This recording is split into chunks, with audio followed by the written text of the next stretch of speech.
আপনাদের সকলকে সাক্ষী রেখে এই অনুষ্ঠানের শুভ সূচনা হচ্ছে।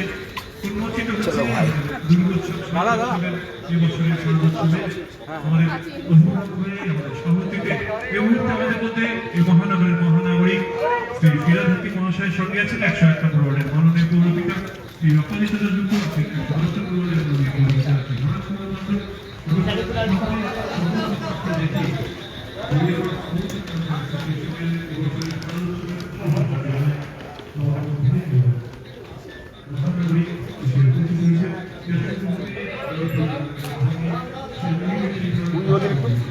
ফুলটা দিন না, ফুলটা দিন না। দাদা যাও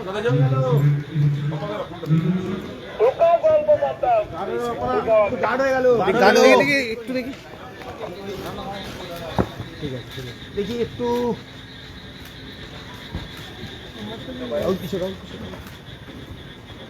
দেখি ম্যাডাম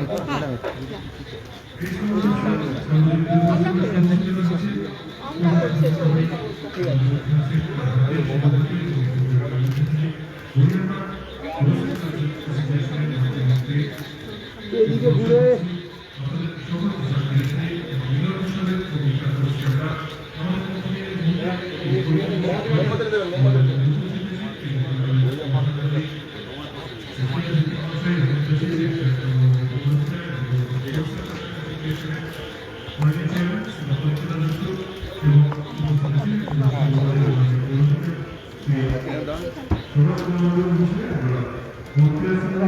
স্যার পিছিয়ে আছে, একটু পিছিয়ে আছে, ঠাকুরের ফটোটা উঠে যাবে। সবাই পিছনে আপনি চলে যান,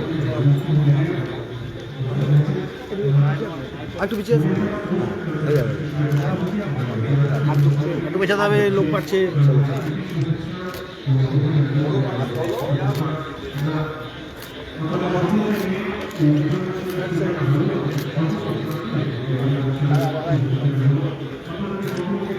সামনে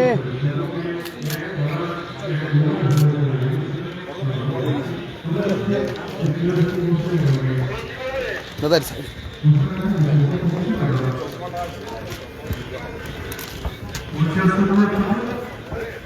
মহানগরের মহানাগরিক শ্রী ফিরহাদ হাকিম মহাশয়কে অবশ্যই আপনাদের একটা ভীষণ জোরে হাততালি এবং হর্ষধ্বনি চাইব। মা বোনেরা যারা আছেন, আমরা মঞ্চে আসতে অনুরোধ করছি আমাদের মাননীয় পৌরপিতা শ্রী ফিরহাদ হাকিম, মাননীয় মহানাগরিক শ্রী ফিরহাদ হাকিম মহাশয়কে। মঞ্চে এসেছেন আমাদের এই পুজো কমিটির মাননীয় চেয়ারম্যান শ্রী বাপ্পাদিত্য দাশগুপ্ত এবং অবশ্যই আপনাদের 110 নম্বর ওয়ার্ডের মাননীয় পৌরপিতা শ্রী স্বরাজ কুমার মণ্ডল। আমরা আমাদের হৃদয়ের মাঝে বরণ করে নিতে চাইব। আমরা মঞ্চে আসতে অনুরোধ করব Shri Pranay Kumar Das, Gariahat sports and culture অ্যাসোসিয়েশনের সভাপতি। আমরা মঞ্চে আসতে অনুরোধ করব অরুণাংশু সরকার, ওয়ার্কিং প্রেসিডেন্ট, কার্যকরী সভাপতি। ওনাদেরকে মঞ্চে আসতে অনুরোধ করব। আমরা অনুরোধ করব প্রণব কুমার দাস মহাশয়কে। ক জায়গায় গেলি সকাল? কাল থেকে স্টার্ট হবে। আমরা আমাদের পুজো কমিটির চেয়ারম্যান এবং 110 নম্বর ওয়ার্ডের পৌরপিতা আমাদের অভিভাবক শ্রী বাপ্পাদিত্য দাশগুপ্ত মহাশয় উত্তরীয় বরণ করে দিয়েছেন আমাদের হৃদয়ের মাঝে শ্রী ফিরহাদ হাকিম মহাশয়কে। আমাদের গড়িয়াহাট স্পোর্টস অ্যান্ড কালচার অ্যাসোসিয়েশনের সভাপতি শ্রী প্রণয় কুমার দাস পুষ্পস্তবক এবং শ্রী অরুণাংশু সরকার, কার্যকরী সভাপতি, তুলে দিচ্ছেন মিষ্টি ঢালি।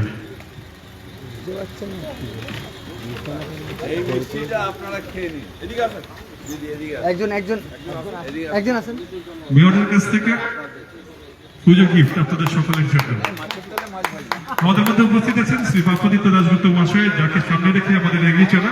আমরা মঞ্চে আসতে অনুরোধ করব শ্রী তুষার সরকার, ক্লাবের সদস্য কুণাল জানা এবং অরিজিৎ গুপ্তকে শ্রী বাপ্পাদিত্য দাশগুপ্ত মহাশয়কে বরণ করে নেওয়ার জন্য।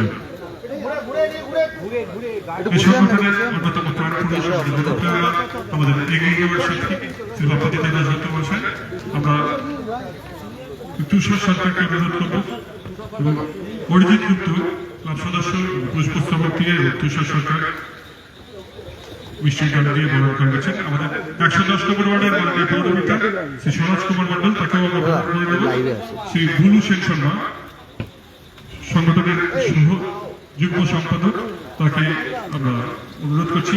শ্রী সুদীপ ভদ্র, অ্যাসিস্ট্যান্ট সেক্রেটারি গড়িয়া কালচার অ্যাসোসিয়েশনের এবং পুজো কমিটির শ্রী সুদীপ ভদ্র, সুদীপ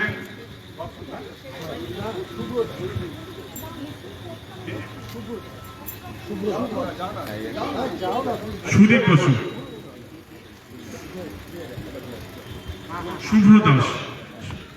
শুভ্র দাস এবং সুদীপ বসু অনুরোধ করি শ্রী সরোজ কুমার মন্ডলের হাতে পুষ্পস্তম্ভ তুলে দেওয়ার জন্য এবং মিষ্টির জন্য তুলে দেওয়ার জন্য।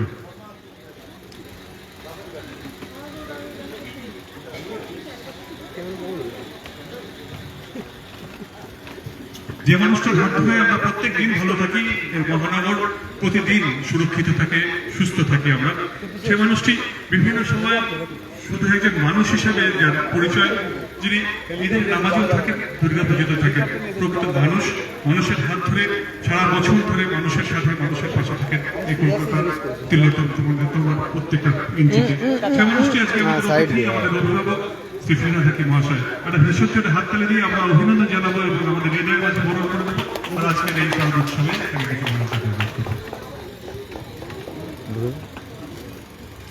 আজকে আমার সাথে আছেন আমার সহতীর্থ, আমরা একসাথে কাউন্সিলর বাপ্পা আদিত্য দাশগুপ্ত আছেন, আমাদের স্বরাজ মণ্ডল ও আমার councillor, Garia park central sports and cultural association, তার উদ্যোগে গত বছর আমি এসেছিলাম, এবছর এসেছি। আসলে দুর্গা, এই মাইকটা ঠিক করো না, আমার গলা শুনে মনে হচ্ছে না যে আমি বলছি। আসলে যারা পূজা করেন, আমরা যারা বাঙালি, আমাদের কাছে দুর্গা পূজা এটার একটা বিশেষ আকর্ষণ আছে। তার কারণ বাংলায় আমরা ছোটবেলার থেকে দেখে এসেছি যে আমাদের পূজা অর্থাৎ দুর্গা পূজা, কালী পূজা, সরস্বতী পূজা, লক্ষ্মী পূজা, নিশ্চিতভাবে এখন ওখান থেকে গণেশ পূজা এসছে বম্বে থেকে, বা অনেকে আমাদের পুরীতে যাচ্ছেন জগন্নাথ দেবের কাছে, কিন্তু আমাদের বাঙালি হিসেবে মূল পুজো ছিল মাতৃ পূজাটাই আমাদের পূজা। আমরা বাঙালি মাতৃ পূজা করি এবং নারীকে আমরা শক্তি রূপে দেখি, তাই এই শক্তিরূপী নারী, তার থেকেই আমরা জগৎজননী তৈরি, মানে আমরা জগৎজননী ভেবে এই দুর্গা পূজা করি আমরা সকলে। তাই এই পূজায় আমাদের নিশ্চিতভাবে এই পূজাটা একটা নিশ্চিতভাবে ধর্মীয় অনুষ্ঠান, কিন্তু তার থেকে অনেক বেশি বড় হয়ে গেছে, এখন একটা সামাজিক অনুষ্ঠান হয়ে গেছে এই দুর্গা পূজা, যেখানে জাতি, মত, ধর্ম সব নির্বিশেষে আমরা সবাই মেতে উঠি এই 4 দিনের দুর্গা পূজা। এবং আরেকটা বিশিষ্ট বৈশিষ্ট্য দেখছি, সেটা হচ্ছে যে এখন মেয়েরা, অর্থাৎ পাড়ায় পাড়ায় আমি দেখছি মেয়েরা, তারা অগ্রণী ভূমিকা নিচ্ছে এই দুর্গাপূজা আয়োজন এবং দুর্গাপুজো করা। আমরা যারা ছেলেরা প্রায় সাইড লাইনে হয়ে গেছি, কিন্তু এটাতে আমাদের কোনো দুঃখ নেই, কোনো আপত্তি নেই। তার কারণ আপনারা তো মাতৃজাতি, আপনারা এগিয়ে যাওয়া মানে এই দেশ এগিয়ে যাবে, এই বাংলা এগিয়ে যাবে। আপনারা অগ্রণী ভূমিকা নেওয়া মানে আমার মায়ের যা আছে সেটা তো আমারই, আপনারা তো মাতৃ যাবে। তাই এখানে মাতৃ আরাধনার মধ্যে দিয়েই আমরা নারী শক্তিকে, বাংলায় বিশেষ করে নারী শক্তিকে সম্মান জানাই, নারী শক্তির আরাধনা করি।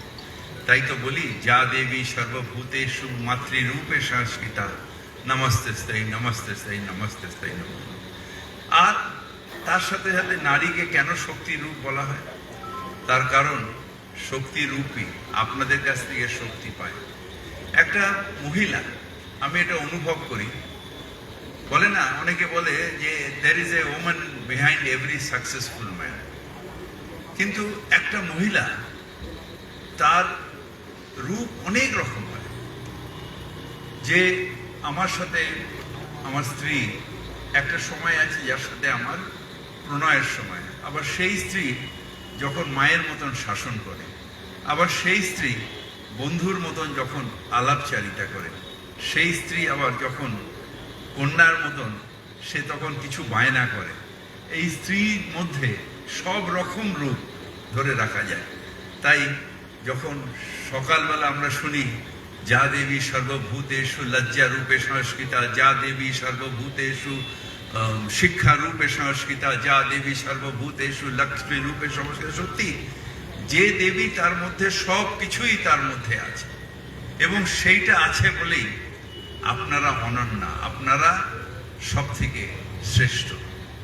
এবং এই শ্রেষ্ঠতাতে কোনো আমাদের কাছে গ্লানি নেই, কারণ আমার মা শ্রেষ্ঠ, আমার বোন শ্রেষ্ঠ, আমার স্ত্রী শ্রেষ্ঠ, তারা শ্রেষ্ঠ আছে বলেই তো আমরা শ্রেষ্ঠ হতে পারছি। তাই আজকে আসুন এই দুর্গা পূজায় আজকে আপনাদের সকলকে আন্তরিকভাবে শুভেচ্ছা জানাই। আর 2-3 দিন বাদেই পূজা শুরু হবে। পুজো না শুরু হয় না আনন্দ লাগে, পুজো না শুরু হলে মনে হচ্ছে এই তো ঠাকুর এসছে, আসছে আসছে আসছে আসছে। পুজো শুরু হয়ে গেলে মনে হবে এই তো চলে যাচ্ছে, তখন আবার দুঃখ লাগে। তাই সেই দুঃখ ঘৃণা আমাদের নিশ্চিতভাবে এমন এমন ঘটনা ঘটেছে যেটা নিয়ে আমরা লজ্জিত, আমাদের প্রচণ্ডভাবে কষ্ট হয়, কিন্তু উৎসব তো 4 দিনের জন্য আসে। সেই উৎসবে আমরা সবাই হই এবং মায়ের কাছেই প্রার্থনা করি, কারণ আমাদের তো আর কেউ নেই, মায়ের কাছে প্রার্থনা করি যাতে সেই অন্যায়ের কঠোর শাস্তি হোক। অসুরকে যেরকম মা ছাড়েননি, অসুরকে নিধন করেছে, অসুরকে বধ করেছে, এই আজকের অসুরও যেন বধ হয় সেই প্রার্থনা করে আপনাদের সবাইকে আবার আন্তরিকভাবে আমরা এই শারদীয়ার শুভেচ্ছা জানিয়ে আমার বক্তব্য রাখছি।